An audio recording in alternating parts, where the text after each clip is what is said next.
मुंबई की तो गुणगान कर लिए, लेकिन बैंगलोर के बारे में भी बात करते हैं, क्योंकि 200 का target on paper healthy total, लेकिन आप कभी कभी हारते हैं, लेकिन कभी कभी यू गो डाउन फाइटिंग। लेकिन कभी कभी जैसे आज हमने देखा बैंगलोर से वो फाइट देखी नहीं। और मैं क्रिकबज़ ऐप पे देख रहा था, फाफ डू प्लेसी ने कहा कि in the context of the game हम करीब 20 से 25 रन शॉर्ट थे।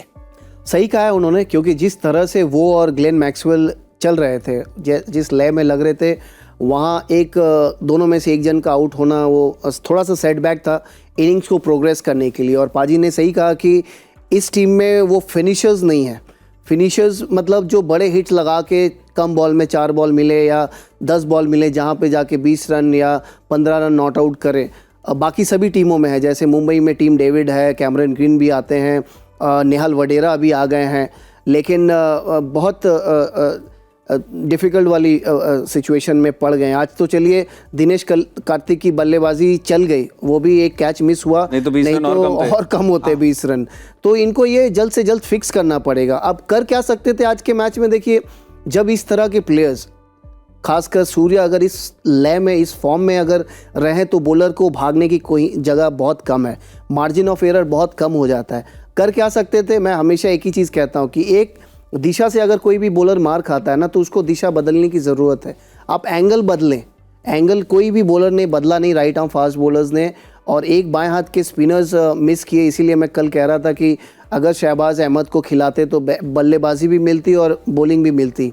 और अतिरिक्त रन भी देखें, अतिरिक्त रन अगर देखें तो 14 रन उन्होंने दिया। लेग बाई को अगर साइड कर दें, 8 गेंदे जेन्युइन अतिरिक्त रन दिए, जिसमें 8 गेंदों में और ज़्यादा रन बने। तो आप जब 10-15 रन, जैसे फैप ने कहा कि कम पड़ गए, तो उसको बढ़ाने के लिए क्या करना पड़ेगा? आपको फील्डिंग बेहतर करना पड़ेगा, 4 को 2 में बचाना पड़ेगा, और अतिरिक्त जितना कम दे सकते हैं उतना कम दे के मैच को और थोड़ा सा डिफ़िकल्ट करना चाहिए था। लेकिन इस लय में अगर सूर्या रहेंगे तो शायद अगर 220 भी होता तो 3 ओवर पहले जीते हैं, वो भी चेस हो जाते। और तो ध्यान लगाना पड़ेगा बॉलिंग में। नहीं, और आपने देखा होगा कि जो जितने मेन प्लेयर बॉलर्स थे उनको ज़्यादा टारगेट किया। सिराज को टारगेट किया, जॉश हेजलवुड को तो पहले ओवर से ही पीछे पड़े, और वनिंदु हसरंगा को देख लीजिए, वो देख लीजिए, उन्होंने 10 ओवर में जो खाते हैं वो 4 ओवर में खा के गए हैं। तो वो बताता है कि क्या डोमिनेशन था। और कभी कभी तो सूर्या को तो वही वाली बात हो जाती है ना। देखिए, ईशान ने भी इनिशियली 2-3 ऐसे टुक टुक किया, उसके बाद टक टक, तो बहुत मैटर करता है। अच्छे विकेट पे अगर आप फंस गए, किसी के एड़े हाथ आ गए तो बिल्कुल। आपने वनिंदु हसरंगा का नाम लिया, 53 रन के लिए गए, लेकिन अपने पहले ओवर में कमाल का ओवर था, 11 रन कंसीड किए थे, 2 विकेट छटकाए थे, वो भी ईशान किशन एंड रोहित शर्मा का। और उस समय लग रहा था मे बी अब Bangalore is back in the game, क्योंकि पावर प्ले मुंबई के हिसाब से बहुत अच्छा था। लेकिन उसके बाद जब आपको एक ओवर में 2 विकेट मिले हैं, वो भी 2 नामचीन खिलाड़ियों के, उसके बाद भी लेकिन मुंबई वो चोक नहीं कर पाए और रन फ्लो को। कैसे करेंगे? क्योंकि बॉलिंग में आप अगर देखें 5 ही बॉलर का उपयोग किया गया है आज के टाइम पे, या T20 फॉर्मेट में 5 बॉलर लेके आप आगे नहीं बढ़ सकते। आपके पास एक एक्स्ट्रा या 7वां बॉलर का ऑप्शन होना बहुत ज़रूरी है। क्योंकि आप अगर 5 बॉलर से जा रहे हो तो आप ये पकड़ के चल रहे हो कि मेरे ये 3-4 बॉलर एकदम अच्छा करेंगे ही करेंगे, इसीलिए मुझे छठे बॉलर की ज़रूरत नहीं है।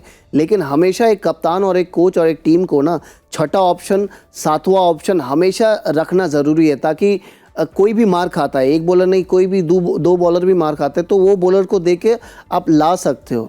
क्योंकि बल्लेबाज जो मारता रहता है ना किसी भी बॉलर को, तो वो ना एक मतलब उनको जांच लेते हैं। अब फिर 2 ओवर के बाद अगर फिर से वो आ रहे हैं, वो दबाव में भी आ रहे हैं और पहले से जांचा हुआ है बैट्समैन, इसीलिए ऑप्शन ज़्यादा हो तो बेहतर होता। और कहीं ना कहीं मैं बार ये कह रहा हूँ, और महिपाल लोमरोड को भी सब्स्टिट्यूट उन्होंने करा दिया। चलिए, बल्लेबाजी आप करवाना चाहते थे, लेकिन कहीं ना कहीं वो फर्स्ट 11 फिर से वो रिविजिट करके देखेंगे कि महिपाल लोमरोड को भी रख देते अगर फील्डिंग में, तो 2-3 ओवर निकाल सकते थे बाएं हाथ के। तो कहीं ना कहीं 1-2 चीज़ अगर ठीक करते, या मेरे हिसाब से अगर ये बदलाव होते, तो कहीं ना कहीं इतना बुरा हार तो नहीं होता।